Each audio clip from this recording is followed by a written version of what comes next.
One of the most notorious rules is the ban on 12-6 elbows. This is when you drop your elbow vertically, like striking a nail with a hammer. Banned in the late 90s after regulators observed martial artists smashing blocks of ice with this motion. It was deemed too dangerous for MMA. Here's the kicker: you can throw elbows from almost any other angle, even if they pack the same punch. Jon Jones famously lost a fight via disqualification due to this rule, marking the only blemish on his record. Imagine the confusion and frustration from both fighters and fans alike. This rule highlights the paradox of safety versus strategy in the sport.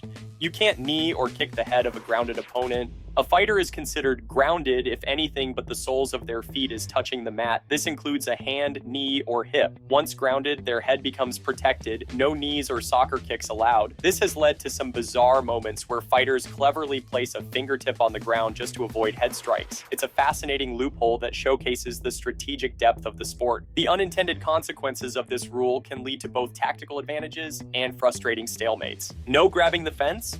Fence grabbing is illegal, but it happens all the time. This tactic can prevent takedowns, improve balance, and hinder ground transitions. Referees can issue warnings or even deduct points, but it remains one of the most frequently ignored fouls in MMA. Picture a fighter desperately clinging to the cage, hoping to avoid being taken down. It's a tense moment that highlights the fine line between strategy and rule violations. Fans often debate whether such actions should be penalized more strictly, reflecting the ongoing evolution of the sport. No small joint manipulation. You can break an arm or choke someone unconscious, but pulling a finger is a no-go. The UFC bans small joint manipulation, any attack on individual fingers or toes, to prevent injuries, as fingers are easy to dislocate and hard to defend. Interestingly, wrist locks or attacks on multiple fingers at once are completely legal. It's a curious distinction that emphasizes safety while allowing for other forms of aggression. This rule often surprises fans who might expect all forms of joint manipulation to be treated equally. Spiking or pile driving is illegal. Slamming your opponent, perfectly legal. But driving their head straight into the mat like a pile driver, instant foul. The difference lies in control and intent. The UFC bans spiking, slamming someone directly onto their head, unless it happens during a submission scramble. This rule often sparks debates among fans about what constitutes a fair move versus a dangerous one. It raises questions about the balance between aggression and safety and how much control a fighter should have over their opponent. No fish hooking, hair pulling, or biting. This one feels obvious, yet such moves were once common. Fish hooking, pulling at the mouth or nose, was prevalent in early Vale Tudo fights. Today, it's treated like an eye gouge, a one-time offense that can lead to severe penalties. It's a reminder of how far the sport has come in terms of safety and respect among fighters. The evolution of these rules reflects a growing recognition of fighter welfare and the need for a more honorable competition. You can be disqualified for attacking after the bell. Timing is crucial. If you hit your opponent after the horn, even half a second late, you risk being penalized or disqualified. This has led to tense moments in fights where fighter instincts clash with the rules. Imagine the adrenaline rush, only to have your victory snatched away by a split-second lapse in judgment. This rule emphasizes the importance of discipline and awareness in the heat of battle. Ref can restart the fight for stalling. If the referee sees no progress, no position advancement, strikes, or submissions, they can restart the fight standing. This rule aims to force action and avoid stalling, but it can be controversial. Fighters in dominant positions may lose their advantage instantly, leading to heated discussions among fans and analysts alike. This dynamic keeps the action flowing, but can leave fighters frustrated when they feel their efforts are being disregarded. New UFC glove rules. In 2024, the UFC introduced new gloves to reduce eye pokes. The new design curves the fingers downward, locks the wrist to prevent grabbing, adds chip tracking, and uses different colors for title main events. This is the most significant equipment upgrade in UFC history, showcasing the organization's commitment to fighter safety.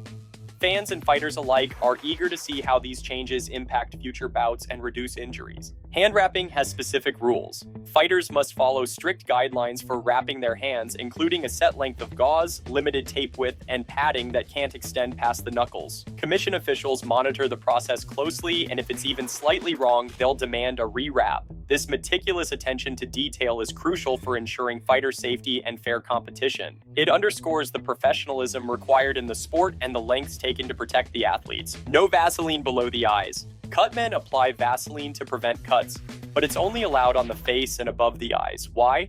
Because Vaseline on the body makes a fighter slippery, creating an unfair advantage. Picture a fighter trying to grapple with someone who's practically greased up. It would be chaos. This rule reflects the ongoing efforts to maintain fairness in the ring, balancing safety with the competitive nature of the sport. Mouth guards are mandatory.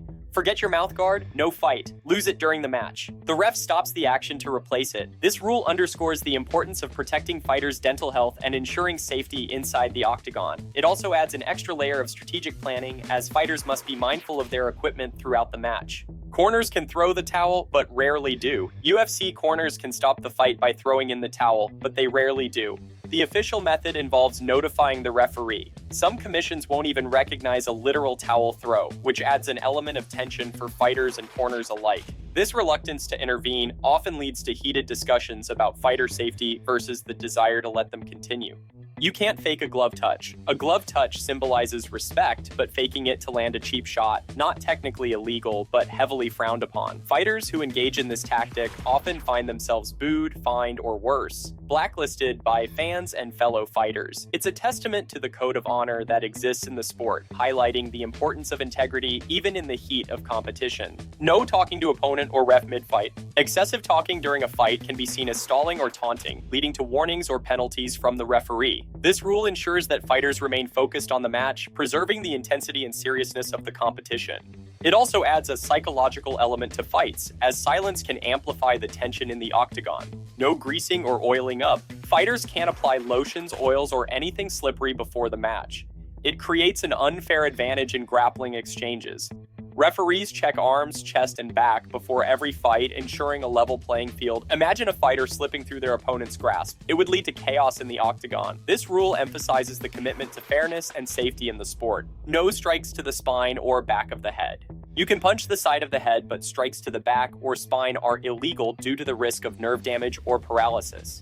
However, this rule can be a gray area. Fighters often receive warnings rather than penalties for grazing shots. It opens up discussions about the fine line between aggression and safety and how referees interpret the rules in real time. You can't use foreign substances for weight cutting. IVs are banned for rehydration, as are most diuretics. Fighters must cut weight naturally through saunas, sweatsuits, and baths, and weigh in 24 hours before fight night. Those who cheat the system face suspensions or fines. It's a rigorous process that demands discipline and dedication from fighters, highlighting the mental and physical challenges they face before stepping into the octagon. Slapping is legal.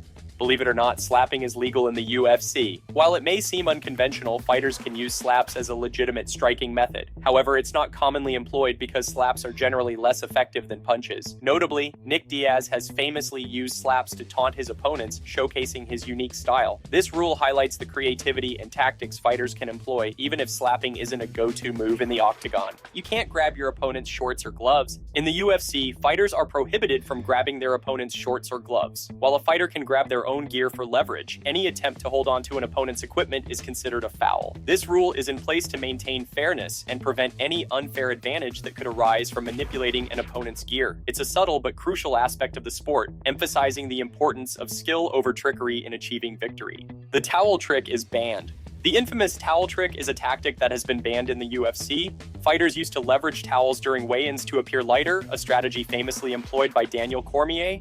This practice is now closely monitored to ensure fair competition and adherence to weight classes. The ban reflects the UFC's commitment to integrity in the sport, ensuring that every fighter meets the required standards without resorting to questionable tactics. Reference discretion in Dr. Stoppages. In the UFC, the referee holds significant power when it comes to ensuring fighter safety during bouts. If a fighter is bleeding excessively or suffers a serious injury, the referee can pause the fight to consult a ringside doctor. This decision is crucial as the doctor's assessment takes precedence over the fighter's desire to continue. This rule underscores the importance of fighter welfare, emphasizing that the health and safety of the athletes come before the competitive spirit of the match. It's a critical safeguard that reflects the sport's commitment to protecting its participants, even in the heat of battle. The UFC might look wild from the outside, but it's anything but lawless. Every move, every moment, every detail is governed by dozens of carefully written rules designed to protect fighters and preserve the sport. As MMA evolves, expect even more changes ahead. What weird rule surprised you the most? What is the strangest rule you learned today? And if you want more deep dives like this one, subscribe and hit the bell